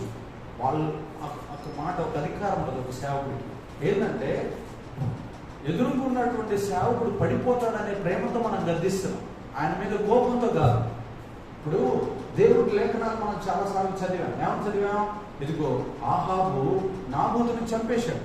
చంపేస్తే దేవుడు ఊరుకున్నాడు. ఆహాబుని చంపించాడా లేదా? చంపించాడు. పేదవాడు స్టెఫన్ రాళ్లతో కొట్టి చంపాడు. ఎవరు? పౌలు. మళ్ళీ ఆయన ఎలా చంపాడు? రంపపు కోత. చూడండి విద్యార్థులారా, దేవుడు ఎవరి పక్షాన ఉంటాడు? నీతిమంతుల పక్షాన ఉంటాడు. అవినీతిమంతుల పక్షాన ఉంటాడా? ఊరియాని చంపేపించాడు దావీదు మహారాజే. కానీ దేవుడు ఊరుకున్నాడా? వెంటనే నీ 4 కొడుకులు కూతుర్లు వ్యభిచారులు అవుతారని చెప్పాడు. సౌలు 85 మంది యాజకులను చంపేశాడు. 85 మంది యాజకులను చంపాడు. చంపితే సౌలుని ఊరుకున్నాడా? అబ్బా నేను నిలబెట్టిన నా బిడ్డ అని నేను మొదట అభిషేకించిన రాజు అన్నాడా? సౌలు సామ్రాజ్యం భూమి మీద లేకుండా తుడిచేశాడు. యాకోబు ఏశావు ఇద్దరు దేవుని పిల్లలే, ఒక తల్లి గర్భం నుంచి వచ్చిన వాళ్ళే. ఎవరు పుట్టారు? ఇస్సాకు పుట్టిన సంతానమే. కానీ యాకోబు సంతతిని భూమి మీద ఉంచాడా? ఏశావు సంతతిని భూమి మీద ఉంచాడా? నినివే పట్టణము అనేదాన్ని నాశనం చేస్తానని చెప్పాడు. యోధోమీల సంతతి భూమి మీద లేకుండా తుడిచివేస్తానని చెప్పాడు. కొన్ని రోజుల తర్వాత తుడిచేసేసాడు. మరి దేవుడు ఏంటండి ఇట్లా ఉంటున్నాడు? ఇట్లా ఎందుకు మారుతున్నాడు? దేవుడు ఎవరి పక్షాన ఉంటాడు తెలుసా? ఆయన నీతిమంతులకు కాబట్టి నీతిమంతుల పక్షాన. నేను అదే చెప్పేది సమాజానికి. ఒక సేవకుడిగా అధికారం కలిగిన, అభిషేకం కలిగిన సేవకుడిగా నేను చెప్పేది, నువ్వు పెద్దోడుగానే సరే చిన్నోడుగైనా సరే, నువ్వు నన్ను సరిచేయి, నేను నిన్ను సరిచేయాలి. నా కాడ తప్పు ఉంటే నన్ను చెప్పు, నా కాడ నేను కూడా సరి చేసుకోవాలి. నీ కాడ తప్పు ఉంటే ఎవరు చెప్పాలి? నువ్వు చెప్పలేవు, విశ్వాసవి, నేనే చెప్పాలి. ఆ అధికారంతో మాట్లాడుతున్నాను, మీరు దానికి నొచ్చుకోకూడదు. ఓకేనా? దేవునికి మహిమ ఘనత ప్రభావం కలిగిన కాక. చూడండి, కొరింథీయులకు రాసిన 2వ పత్రిక 4వ అధ్యాయం 18వ వచనం. కొరింథీయులకు రాసిన 2వ పత్రిక 4వ అధ్యాయం 18వ వచనం. 4:18. క్షణమాత్రముండు మా సులకరి శ్రమ మా కొరకు అంతకంతకి ఎక్కువగా నిత్యమైన మహిమాభారమును కలగజేసినది. ఏదైనా దృశ్యమైనవి అనిత్యములు, అదృశ్యమైనవి నిత్యములు. అదృశ్యమైనవి ఏంటి అంట? నిత్యములు. బ్రదర్ వింటున్నారు పిల్లగా? అదృశ్యమైనవి ఏంటి అంట? నిత్యములు. దృశ్యం నీ కంటికి కనపడుతున్న ఈ భూమి పంచభూతములు అన్ని కూడా ఒక రోజున కాలిపోతాయి. కానీ అదృశ్యమైనది ఏంటియో తెలుసా? అదృశ్యమైనవి కూడా భూమిని పరిపాలన చేస్తున్నాయి. అది మీకు అర్థం కావట్లే. అదృశ్యమైనవి అర్థం చేసుకుంటే ప్రియనుకుంటారా? నీకు కంటికి నాకు దేవుడు కనబడితేనే నమ్ముతాను. నాకు దేవుడు కనబడితేనే నమ్ముతాను. విగ్రహం లేనిది నిగ్రహం కుదరదు కాబట్టి నేను విగ్రహారాధన చేస్తాను. కానీ విగ్రహంలో పెట్టుకున్నంత మాత్రం దేవుడు లేడా? దేవుడు ఆయన అదృశ్య స్వరూపి కాదా? చెప్పాలి మీరు. దేవుడిని నువ్వు విగ్రహంలో చూస్తావా? దేంట్లో చూస్తావు? విగ్రహంలో కాదు దేవుడు. ఆయన అదృశ్యమయుడై ఉన్నాడు, ఆత్మస్వరూపుడై ఉన్నాడు. దేవుడు ఏమై ఉన్నాడంట? ఆత్మస్వరూపుడై ఉన్నాడు. ఈ ఆత్మస్వరూపుడు అదృశ్యుడై ఉన్నాడు. నా కంటికి కనబడట్లేదు కాబట్టి యేసయ్య లేడు అని అనొచ్చు. ఆయన ఉన్నాడు. ఆయన ప్రపంచాన్ని పరిపాలన చేస్తున్నాడు. నన్ను అడుగు చెప్తాను, ప్రపంచంలో ప్రతి ఒక్క వ్యక్తికి దర్శనాలు ఇచ్చి నడిపిస్తున్నాడు, బ్రతికిస్తున్నాడు, పోషిస్తున్నాడు. ప్రార్థన చేస్తే తగిన కాలం ముందు జవాబులు దయచేస్తున్నాడు యేసయ్య. ప్రార్థనలకు దర్శనాలు వస్తున్నాయి, ప్రార్థనలకు జవాబులు వస్తున్నాయి. మొన్న రోజున ఇక్కడ 4 కుటుంబాలకు చాపలు చేస్తే ఇక్కడ ఎలగొట్టారు. కానీ ఎవరికి కనబడదు. మాంత్రికుడు ఎక్కడో ఉన్నాడు, మేము ఇక్కడే ఉన్నాం. కానీ మాంత్రికులందరినీ ఓడించాం, దేవదూతలను దింపాం, దేవుని రాజ్యాన్ని కట్టాం. వీళ్ళు 4 కుటుంబాల మీద ఉన్న శక్తులన్నీ వెళ్ళిపోయింది. గంట ప్రార్థన వెళ్ళిపోయింది. కానీ దేవుడు కనబడుతున్నాడా? అదృశ్య దేవుడు కనబడట్లే, కానీ విడుదల ఇస్తున్నాడు. ఏం చేస్తున్నాడు? వాళ్ళకి కనబడదు. అన్న దేవదూతలు వస్తున్నారన్నా, అన్న ఏసీ నా ముందే నిలబడ్డాడన్నా. అది ఎవరికి? నాకు కూడా కనబడతా. ప్రార్థన చేసి నాకు ఆ అమ్మాయి కళ్ళు మూసుకొని నెత్తి మీద చేస్తే పక్కనే ఉన్నాడన్న ఏసీ అని చెప్తుంది. మరి ఇది అబద్ధమా?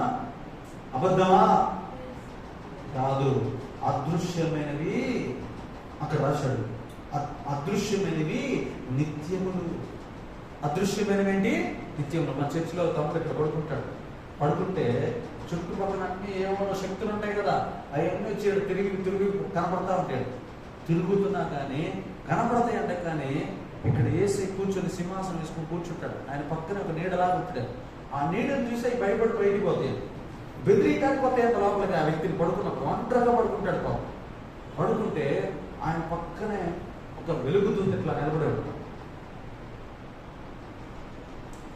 నేను మనవుడు ఈ వెలుగుతుందని చూడాలి ఏమన్నట్టు వచ్చి నవ్వుకుంటూ అటు నుంచి అడ్డే పోతాయి. కానీ ఆయన దగ్గరకు వచ్చి ఏమీ చేయలేకపోతున్నాడు. ఆ లోకం మీకు తెలుసా? ఆ లోకం నాకు తెలుసా? డైలీ చూస్తున్నాడు ఇక్కడ పడుకునే అబ్బాయి. ఏసై ఇక్కడ కూర్చొని సింహాసనం వేసుకొని కూర్చొని దేవదూతలు ఇక్కడ దిగొచ్చేది, ఆయన్ని కాపాడేది. ఏ దుష్టశక్తులు వచ్చి భయపెట్టి నవ్వి ఎగతాళి వేసి పడదామని చూస్తుంటే పక్కనొచ్చి నిలబడేది. డైలీ క్షణము రాత్రి నిద్రపోయే ప్రతి క్షణం తన పక్కన దేవదూతలు చూస్తున్నాడు. హల్లెలూయా. ఆ భాగ్యం మీకు అర్థం కాదు. నెక్స్ట్ తర్వాత చూద్దాం. హెబ్రీయులకు రాసిన పత్రిక 12వ అధ్యాయం. హెబ్రీయులకు రాసిన పత్రిక 12వ అధ్యాయము 27 నుంచి 28 వచ్చినాము. ఇంకొకసారి అన్నమాట చెరింప చేయబడనివి నిలకడగా ఉండు నిమిత్తము అని సృష్టించబడినట్టు చెరింప చేయబడనివి బొత్తిగా తీసివేయబడునని అర్థమిచ్చుచును. అందువలన మనము నిశ్చలమైన రాజ్యమును పొంది దైవ కృప కలిగి ఉండుము. ఆ కృప కలిగి వినయ భయభక్తులతో దేవునికి ప్రీతికరమైన సేవ చేయుదుము. ఏదైనా మన దేవుడు దహించి అగ్ని అయి ఉన్నాడు. చూడండి, అక్కడ ఒక మాట్లాడేశాడు. నిశ్చలమైన రాజ్యాన్ని పొందాలి. నిలకడగా ఒక రాజ్యం ఉందంట. భూలోక రాజ్యాలన్నీ పోతాయి ఒక రోజున. కానీ ఒకటి ఉందంట, నిలకడమైన రాజ్యం. ఆ రాజ్యం పేరు తెలుసా? పరలోక రాజ్యం. అంటే చెప్పాలి, ఏ రాజ్యం అది? పరలోక. కదలని రాజ్యం అది. శాశ్వత కాలముందు రాజ్యం అది. యుగ యుగాలుందు రాజ్యం ఏదో తెలుసా? పరలోక రాజ్యం. భూమియు దాని యొక్క ఆశయు గతించిపోతాది. ఆకాశంలో వేండ్రములతో లయమైపోతాయి, అగ్నితో కాల్చివేయబడతాయి. కానీ శాశ్వతంగా ఉండేది, నిశ్చలమైనది, నిరంతరం ఉండినది, యుగ యుగాలు ఉండినది రాజ్యం పేరేదో తెలుసా? పరలోక రాజ్యం. ఆ పరలోక రాజ్యం నిలకడగా ఉండబోతుంది. కాబట్టి ఆ నిలకడగా ఉండే రాజ్యంలో మన పేరు రాయబడును గాక. ఆ నిలకడగా ఉండేటటువంటి రాజ్యం యొక్క దస్తావేజుల్లో, జీవ గ్రంథంలో మన పేరు లిఖితము చేయబడును గాక. హల్లెలూయా. దేవునికి మహిమ ఘనత. ఏంటంట? కదలని రాజ్యం, తరతరాలు యుగ యుగాలు ఉండేటటువంటి రాజ్యం. ఏంటంటే అది నిశ్చలమైన రాజ్యం. ఏ రాజ్యం అది? నిశ్చలమైన రాజ్యం. హల్లెలూయా. ఆ రాజ్యం కోసం మనం కనిపెట్టుకుని ఉండేది కాక, ఆ రాజ్యపు లక్షణాలు మనలోకి వచ్చిన కాక. ఇండియాలో ఉంటుంది, నీకు ఏ లక్షణాలు వస్తాయి? ఇండియన్స్ లక్షణాలు వస్తాయి. క్రీస్తు యొద్దకు రాని నువ్వు ఏ లక్షణాలు నేర్చుకోవాలి? క్రీస్తు లక్షణాలు నీలోకి వస్తే నువ్వు ఏ దేశానికి వారసత్వాన్ని పొందుకుంటావు? పరలోక దేశానికి వారసత్వాన్ని. ఇక్కడ మనం 2 దేశ లక్షణాలు కలిగి ఉండాలి. ఒకటి భారతదేశం లక్షణాలు, రెండోది పరలోక దేశ లక్షణాలు. భారతదేశ లక్షణాలు కలిగి ఉంటే భారతదేశంలో చలమని అవుతాం. పరలోక దేశం లక్షణాలు కలిగి ఉంటే పరలోకంలోకి ఎక్కిపోతాం. హల్లెలూయా. నువ్వు ఇక్కడ ఉండి ఈ 70, 80, 100 సంవత్సరాల్లో నువ్వు ఏ లక్షణాలు సాధన చేయాలి? పరలోక రాజ్యానికి ఎక్కిపోయే లక్షణాలు నీ లోపలికి వచ్చును గాక. లాస్ట్ ఒక మాట ముగిస్తాను. పేతురు రాసిన మొదటి పత్రిక 1వ అధ్యాయం 24 వచ్చిన. పేతురు రాసిన మొదటి పత్రిక 1వ అధ్యాయం 24 వచ్చిన. అక్కడ రాయబడి ఉన్నది, చదవండి. పేతురు రాసిన మొదటి పత్రిక 1వ అధ్యాయము 24 వచ్చిన. ఇందాక చదువుకున్నాం కదా, సర్వ శరీరులు గడ్డిని పోలిన వారు. అదంతా మనకి తెలుసు, చెప్పుకున్నాం. ఎందుకు చూడండి, అయితే ప్రభు వాక్యము ఎల్లప్పుడూ నిలుచును. హల్లెలూయా. ఏమైతుందంట? 7 గంటల ఎక్కడికి ఉంటుంది? ప్రభు వాక్యం. ప్రభు వాక్యం ఇక్కడే కాదు, భూలోకంలోనే కాదు, పరలోకంలో కూడా ఉండబోతుంది. ప్రభు వాక్యాన్ని బట్టి పరలోకంలో కూడా తీర్పులు జరగబోతున్నాయి. నువ్వు అనుకుంటున్నావు ఈ బైబుల్ ఇక్కడ ఉంటాయి, ఈ భూమి అంతమైపోయినప్పుడు ఈ బైబుల్ కూడా అంతమైపోతుంది అనుకుంటున్నావు. కానీ ప్రభు వాక్యము నిరంతరము నిలుచును. దేవునికి మహిమ, ఘనత, ప్రభావంగా. కాబట్టి నువ్వు ఏది ఎక్కువగా బాగా చదవాలి? దేవుని వాక్యాన్ని. నిరంతరం నిలిచేదేంటిది? పరలోకంలో కూడా నువ్వు చదివేది ఏంటిది? వాక్యమే. కాబట్టి నువ్వు దేని ప్రకారం నీ జీవితాన్ని కట్టుకోవాలి? వాక్య ప్రకారం కట్టుకోవాలి. ఏదైనా సరే నేను చెప్తున్నా, గుర్తుపెట్టుకోండి, మళ్ళా చెప్తున్నా, మీకు ఒక అలవాటు కావాలి. ఒక్కటే ఒక మాట అడగండి, బ్రదర్. ఎవరైనా, ఏదైనా, ఏ తమ్ముడైనా, ఏ అక్కైనా, ఏ చెల్లెలైనా, ఏ బంధువైనా, ఏ చుట్టమైనా నీకు ఏదైనా చెప్తే అది బైబిల్లో ఉందా అని అడగండి. అది నీ మనస్సాక్షి చెప్పుద్ది, ఇది చెయ్యొచ్చా చేయకూడదా అని. అది బైబిల్లో ఉంటే యాజ్ ఇట్ ఈజ్ గా ఎవరిని అడగాల్సిన పర్లేదు, చెయ్యి. ఒకవేళ అది బైబిల్లో లేదనుకో, నువ్వు చేయొచ్చా? చెప్పాలి. చేయొచ్చా? బైబిల్లో లేకపోతే చేయొచ్చా? కాటుకో పెట్టుకో అని అంటారు ఇంట్లో, బలవంతం చేస్తారు. బైబిల్లో ఉందా? కీర్తనక్క ఉందా? మేకప్ వేసుకో అని చెప్తారు. బైబిల్లో ఉందా? మరి ఎందుకు చెప్పలేదమ్మా? లంచం తీసుకో బైబిల్లో ఉందా? ఉందా? వడ్డీకి డబ్బులు ఇవ్వు అని బైబిల్లో ఉందా? మరి రోజు వడ్డీకి డబ్బులు ఇస్తామా? ఇట్లా బ్రదర్ రూపాయికే ఇచ్చింది చాలు, నట్టానికి రూపాయికి ఇచ్చినవా? ఏమిచ్చినావు? రూపాయికే. రూపాయినరే బ్రదర్, చిన్న విషయం, దానికి పెద్దకి మైండ్లో చెప్తాను, సింపుల్గా చెప్తారు. రూపాయినరకి ఇచ్చిన వడ్డీకి, అది బైబిల్లో ఉందా? ఉందమ్మా? అన్నా వాళ్ళు ఇంటికి పోగాక వాళ్ళకి మాకు కోర్టు కేసులు. కోర్టు కేసులా అంటే కొట్టుకున్నారు, ఆల్రెడీ కోర్టుకు పోయారు, పోలీస్ స్టేషన్ పోయారు, కోర్టుకు పోయారు, కోర్టు దాకా పోయారంటే మధ్యలో ఎన్ని కొట్లాట్లు జరిగినాయో ఆలోచించు. పాస్టర్ అన్న మన చర్చికే వస్తారు 2-3 ఫ్యామిలీలు వచ్చి, అన్న ఆమెతో మేము మాట్లాడు, మా ఇంటికి రా, వాళ్ళ ఇంటికి పో, కానీ మేము మందిరానికి అయితే వస్తాం కానీ మేము మాత్రం మాట్లాడుతాం. బా ఏమి కృపా మహదేశ్వరి నాకు, ఏమి దౌర్భాగ్య జీవితం అది. ఆలోచించండి. వాళ్ళు కొట్టుకుంటారట భూ పంచాయతీల కాడ. భూ పంచాయతీల కాడ కొట్టుకుంటే వీళ్ళు బైబిల్కి భయపడతారా? మందిరానికి వస్తారు, ఒకే సేవకుడు, ఒకే దేవుడు, ఒకే బల్ల, ఒకే బల్లలో చెయ్యటం అన్ని బాగానే ఉన్నాయి. ఇంటికాడ ఆస్తుల కాడ మాత్రం ఇద్దరు కొట్టుకుంటారు. ఎట్లా కొట్టుకుంటారు? గొడ్డలు తీసుకుంటారు. ఇది కరెక్టా? అది బైబిల్లో ఉందా? దేవుడు నీకు అదేనా నేర్పింది? వాస్తవ ప్రపంచంలోకి పోతే మీరు చూడండి, బుక్ నాలెడ్జ్ వేరుగా ఉంటుంది, ప్రాక్టికల్ లైఫ్ వేరుగా ఉంటుంది. మనం ఏం నేర్చుకుని వచ్చినామంటే బైబిల్, మన అందరం పాస్టర్లు అందరూ ఏమంటారంటే పిండి చేసిన బైబిల్ అని. ఇక్కడికి వచ్చి చెప్తే పిండి కాదు, అది దేనికి పనికిరాదు. వీళ్ళ మధ్యలో ఎన్ని గొడవలు ఉంటాయో తెలుసా? 1000 రూపాయలు లేదని కూడా ఖర్చు పెట్టేవాళ్ళు ఉంటారు. అదే డబ్బులు ఇచ్చిన తర్వాత అడిగితే కూడా ఇచ్చిన అమ్మ మేము డబ్బులు ఇచ్చిన మమ్మల్ని అడుగుతామని కూడా ఖర్చుపెట్టేవాళ్ళు. వీళ్ళు బైబుల్కి లోబడతా. అందుకని అక్కడ రాశాడు, వాక్యము నిరంతరము నిలుచుంది. నీ జీవితంలో గుర్తుపెట్టుకో, ఒకటి ఏది చేయాలన్నా దేవుని వాక్యం ఉండాలి. దేవుని వాక్య ప్రకారం నడుచుకోవాలి. అది బైబిల్లో ఉంటే చేయాలి, బైబిల్లో లేకపోతే చేయదు. ఒక వ్యక్తి చచ్చిపోయినప్పుడు గట్టాలు మొత్తం గుండు కొట్టించుకుని ఉందా? రాయడా? ప్రార్థన చేసుకొని కృతజ్ఞత కూడికి పెట్టుకోమని. ఇవన్నీ ఎక్కడి నుంచి వచ్చినాయి? ఎవడు పెట్టిండి ఈ ఆచారాలు, సాంప్రదాయాలు? ఇవన్నీ బైబిల్లో దేవుడు రాశాడా? రాయలా అని కుల పెద్దలు పిచ్చి శాస్త్రంతో ఇవన్నీ రాసి పెట్టారు. యేసు ప్రభు వారు స్టార్టింగ్ నుంచి చూడండి, మీరు పాత నిబంధన చూడండి, కొత్త నిబంధన చూడండి, ఒక మనిషి చచ్చిపోతే ఖచ్చితంగా పూడ్చిపెట్టాలని రాశారు. ఎక్కడైనా ఒక శవాన్ని కాల్చినట్లు బైబిల్లో ఉందా? లేదు. కానీ నువ్వేం చేస్తావు తెలుసా? పెట్టెలో పెట్టకుండా, బ్రదర్ మన కుల ఆచారం బ్రదర్, మేమంతా కాలుస్తాం బ్రదర్. మరి బైబిల్ ఏం చెప్పింది? పూడ్చి పెట్టెలో పెట్టమని. మరి నువ్వేం చేస్తున్నావు? ఇంటికి పోయినాక సేవకుడు గొంతు కోసి, వాళ్ళు అందరూ ఏమో అనుకుంటారు బ్రదర్, వాళ్ళు ఏమైనా చేస్తారండి, మీరు ఫీల్ కాకండి. నేను ఫీల్ కాకూడదా? దేవుడు ఫీల్ కాకూడదా? మరి నువ్వు తీసుకుపోయి ఏం చేస్తున్నావు? కాలుస్తున్నావు. అంటే ఎవరిని ఫాలో అవుతున్నావు? లోకాన్నే లేకపోతే దేవుడినే?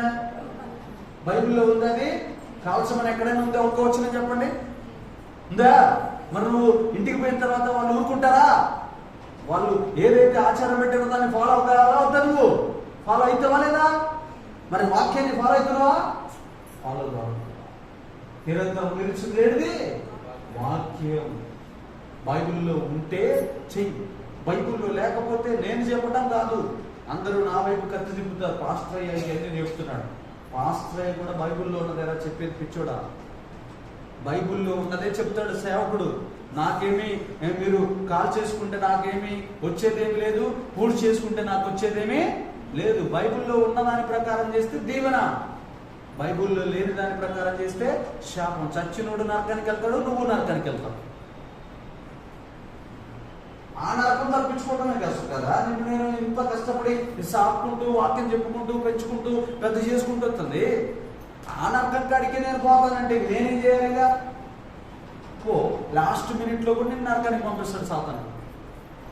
పరలోకానికంట 2 అడుగుల దూరంలో ఉంటే కూడా లాగుతుందంట గర్జించి సింహంలాగా. ఇంకా 2 అడుగులే కదా ఉంది, ఇంక ఎంత అవుతున్నానన్నప్పుడు కూడా పట్టేసుకుంటాడంట సాతాను. అంత తెలివింది, మోసం ఉందాడు కాడ. గుర్తుపెట్టుకో, ఆచారాల్లో పడ్డవా, సాంప్రదాయాల్లో పడ్డవా, నీకు ఇష్టం వచ్చినటువంటి ముసుగులో పడ్డవా? ఇప్పటికి ఎన్ని పెళ్లిళ్ళు చూశాను, ఇప్పటికి పిచ్చోని అయిపోతాయి. ఏ పెళ్లికి పోవాలన్నా నువ్వు చూడాలి, అందరు పెళ్లికి సంతోషం పోతారు, నేను ఏడ్చుకుంటూ పోతాను. అడిగి పోవాలని చర్చికి వచ్చే విశ్వాసం మొక్కనంటే పసుపు, ముఖానికి పసుపోయిందమ్మా. మొత్తం తిలకాల గురికాల మేకప్లు లిప్టికి దండలైతే బాగులే. రథాలకు కట్టొచ్చు, రథాలకు పెట్టుకొని జుట్లకి ఆ పూల దండలతో లాక్కొని పోవచ్చు. ఎంత దుర్భాగ్యం, ఎంత సేవకుని కూని కూని కూని కూని. అందుకని ఇక్కడి నుంచి ఏ పెళ్లికి పోకుండా ఉండదు కాదు. ఆమె అనలేదా? ఆమె అసలు ఏ పెళ్లికి పోకుండా, ఏ సాగుకు పోకుండా హ్యాపీగా ఉండదు కాక. అడిగి పోయిన కానించి కష్టమే. నా మాట ఎందుకు? వాళ్ళు చెప్పింది నేనేనా? అది నా మాత్రం నా వల్ల కాదు. ఎంత నరకమో అది నా అప్పుడే తెలుసు. అడిగి పోయిన తర్వాత ఎవరి చిత్తం నెరవేర్చబడుతుందో తెలుసా? వాళ్ళ చిత్తం. ప్రభు చిత్తం నెరవేర్చబడుతుందా? సేవకుడి చిత్తం నెరవేర్చబడుతుందా? ఎవరి చిత్తం నెరవేర్చబడుతుంది? వాళ్ళ చిత్తం. వాళ్ళ చిత్తంలోకి నేను పోతే నేను కూడా నన్ను కూడా పాపం చేపిస్తానంటే కదా. ఆ పాపం చేసే కాడికి నేను ఎందుకు పోవాలి? సింపుల్గా చెప్తున్నా ఇక్కడి నుంచి, అయ్యా మీ మందిరంలో పెళ్లి చేసుకుంటే చేసుకోండి, లేకపోతే జెండా జయబో జయదేవ్. దేవుడి మాటలు దీవించి స్థిరపరచో తెలియపచేయుగాక. మనం ప్రార్థన చేస్తున్నాం. నిలకడగా ఉంటుంది ప్రార్థన వచ్చారు. ప్రతి ఒక్కరు ప్రార్థన చేస్తారు. తల నుంచి దేవుని సన్నిధిలో పరిశుద్ధ దేవ, ఆత్మకార్యాలు అనేకం చేయించిన వాడు ఇదే కాలంలో ప్రభా నువ్వు మాతో మాట్లాడిన విధానాన్ని బట్టి 1,400,000 స్తోత్రాలు. అద్భుతమైన రీతిలో ప్రభా